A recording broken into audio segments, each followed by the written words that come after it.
Hi, I'm Hank, and you're watching me play Kerbal Space Program 2. This will be my last video covering KSP2, and I'll be going over a brief history of the franchise, the current state of affairs, and the events that led to myself and most of the other content creators for KSP2 giving up on the game entirely. In the background, you'll be seeing the construction process and departure of my last vessel in KSP2, which is intended to not only leave the solar system, but be Grape enough in design to dazzle the cosmos along the way. There's an indicator down at the bottom here to show you how fast the recorded footage is being played, and to help emphasize just how slow the game gets when dealing with complex vehicles. Please like and subscribe at your leisure, and I hope you enjoy the show.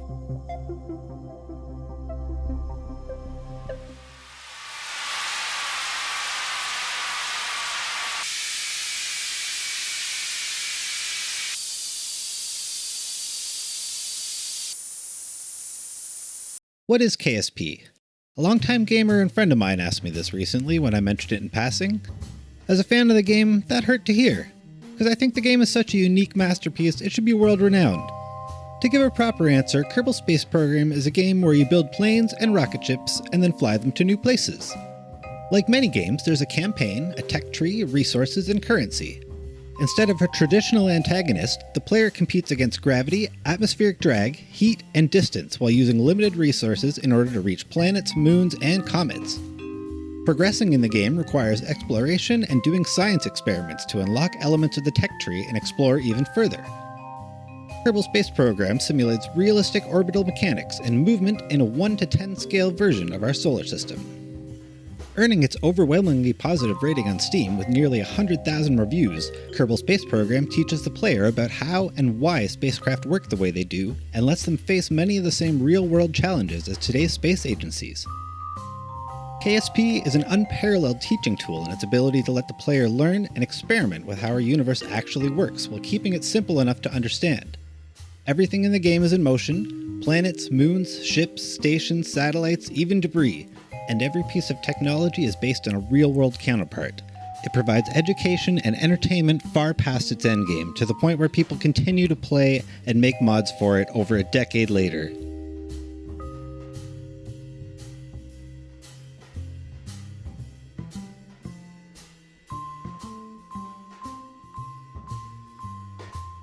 Before I played this game, I thought I had a good understanding of our solar system.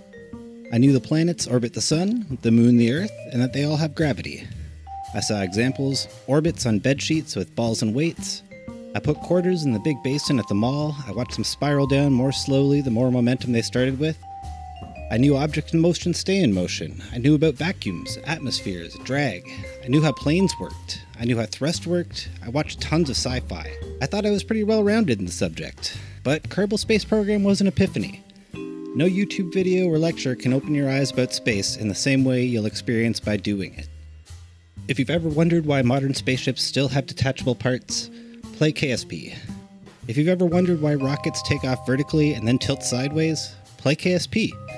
If you've ever wondered why humans aren't on Mars yet, play KSP.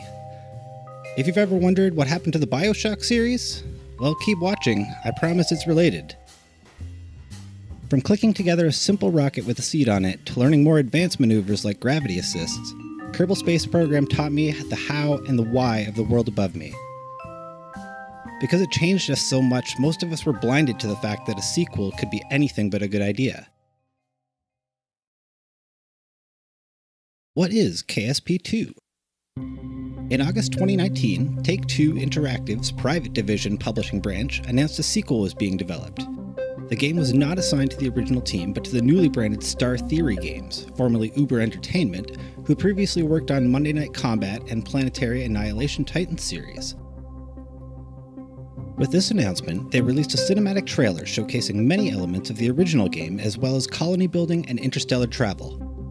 In an interview about the game, the creative director talked about how colony building worked, interstellar progression being a core part of the game, and that during internal testing of multiplayer that he'd never heard people laugh so hard. KSP2 was announced to be released the following year in early 2020. However, that was the end of the good news for excited fans. Only 4 months later, Private Division tried to buy Star Theory Games, and Star Theory refused the terms. So, Private Division promptly ended their contract with Star Theory, created a new studio to take on the sequel, and poached over a third of their employees within 2 months. This crippled the studio, and they were forced to close within 3 more months, with many more employees being snatched up by Private Division's new company, Intercept Games. With a new studio at the helm, a delayed release of late 2022 was announced. Then, before 2022, it was pushed back to 2023, and only as an early access alpha. For those of you who aren't keeping a mental tally, this is now 4 years after the announcement, with interviews about playable prototypes and gameplay specifics.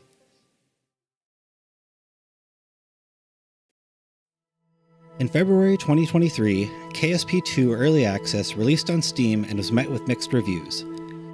For $50 US, it included improved graphics, sound, and tutorials over the original. They also added procedural wings, some new parts, and the ability to paint things different colors.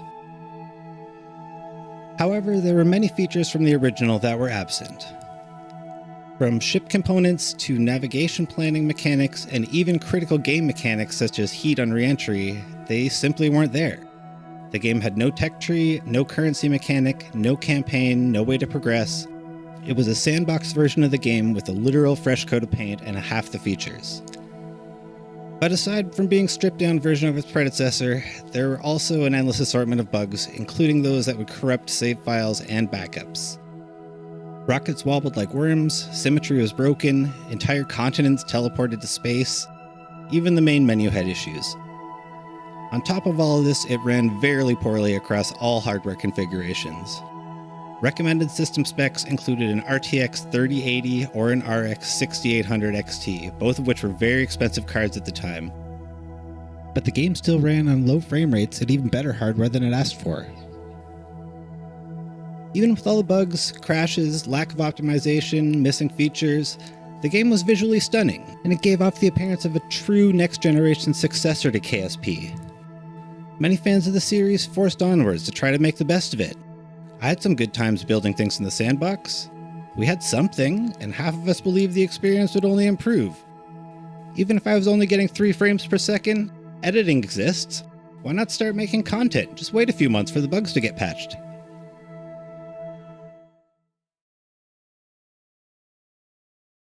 With its launch, like most early access titles, KSP2 came with a roadmap and a bunch of non-legally binding promises. The first item on the roadmap, Science, aimed to add science gathering and a tech tree to the game, 2 features that are still missing from the original KSP. A few weeks after launch, the first patch was released containing several bug fixes, including one that disabled controls and one that made the entire Space Center, launch pads and all, follow the ship into orbit. The majority of the bugs and instability remain, but it was a good sign of improvement. Patch 2 came out a month following the first, and it too addressed and fixed some bugs, including one that deleted vehicles while saving. Patch 3 came another 2 months after that, and it was significant. For the first time since launch, we were getting some new content. 3 new docking ports, 3 new engine parts, air brakes, and a new fuel tank, parts that were all included in the original Kerbal Space Program. The patch also aimed to address wings falling off too easily and a drag-related bug. Unfortunately, somewhere along the line, this further broke the game. The next 3 months contained only 3 hotfixes and 1 patch, all to repair the damage caused by patch 3. 8 months into early access, they released patch 5, which added 2 new parts and aimed to once again fix bugs and performance. With the earlier hotfixes, the game was now back to patch 2 in regards to stability. We're finally moving forwards in time again. In December 2023, 10 months after launch, the game got its first major update with 4 Science. The update added missions, a tech tree, science gathering parts, and finally added heating mechanics. For the first time since launch, the game's player count spiked, with more than 6,000 hopeful fans returning to try out the new update. Unfortunately, since the game still had many bugs, stability issues, and continued to lack features present in the original KSP, the hype died down again quite quickly. The 2 patches following for Science aimed once again to only fix bugs, with the last patch also removing the Private Division launcher from the game entirely. And that's it. In the 16 months since launch, KSP2 has fixed some bugs, made some new bugs, added heating mechanics, a short campaign mode, and a tech tree to unlock new parts. It now has most of the features of the original game that it was supposed to have when it launched in early access. And that's where it ended.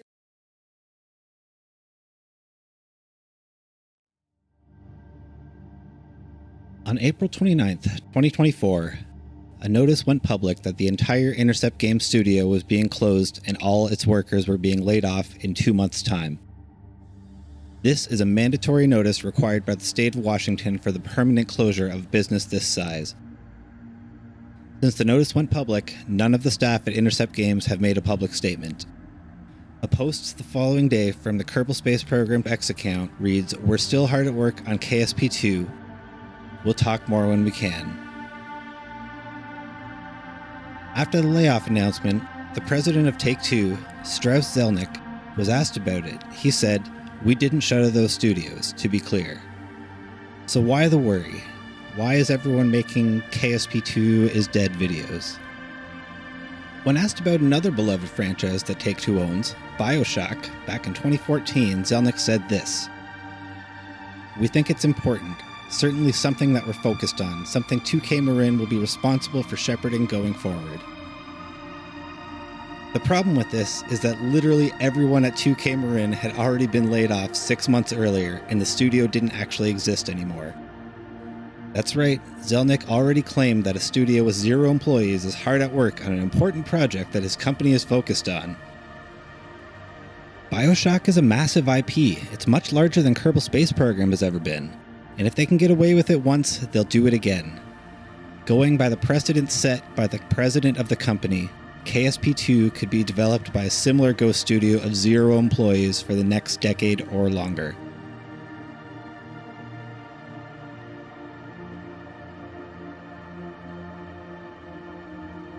In July of 2023, after the third patch that introduced more bugs than it fixed, KSP2 went on sale on Steam with a 20% price reduction. This was the first red flag I could not ignore.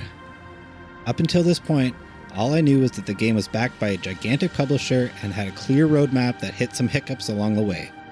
But this changed everything. The game had yet to deliver what was advertised for early access, updates were making the game progress backwards, and now they were desperately trying to push out more copies. The cries of the other half of the KSP fanbase started to become harder to ignore. "Early access is a scam," they would shout. "The roadmap is a lie." The illusion was shattered. If the game was financially stable, it wouldn't need to go on sale. And if they couldn't make any progress at full price, how could they expect to do anything with less? I had already sunk so much time into projects that failed or got corrupted because of some random new bug, the decision came almost as a relief. I wouldn't tarnish or slam it until I knew for sure what was happening, but I wouldn't help promote it either. I got into making content about this game because of the promise it would get better, but that wasn't happening. Until I saw some large improvements to the game or any solid evidence that this sale wasn't just a final cash grab, I wasn't going to make any more. I gave it another shot when the science update came out, and while it did finally add a campaign mode and a tech tree to give the player a sense of purpose, it simply wasn't enough to change my mind. Most of the bugs I encountered since day 1 of the early access were still there, the campaign itself was short, and the game in general still lacked behind the original for many of the tools, features, and interfaces. Selling a product in early access while the entire studio was shut down makes it hard not to call this game an outright scam. I felt it months ago, but I see it now. I kept my mouth shut because I didn't want to contribute to worsening the sliver of a chance they had to still deliver what was shown off 6 years ago. Hats off to all the content creators who held on longer than I did. It's hard to make content when the game fights you at every turn. There comes a point where the annoyance of struggling with bugs outweighs the rewards from overcoming them. Even without my red flag hiatus, I probably wouldn't have published much more because it's a hassle. Like this video right here, as Grape as it may seem, it's not all footage from a new mission. This ship was originally supposed to be for hauling landing craft, but the game decided it didn't want to save any of the struts, so it just shakes itself apart randomly. I built a new ship on a fresh campaign after the June update, but it also refused to save any of the struts.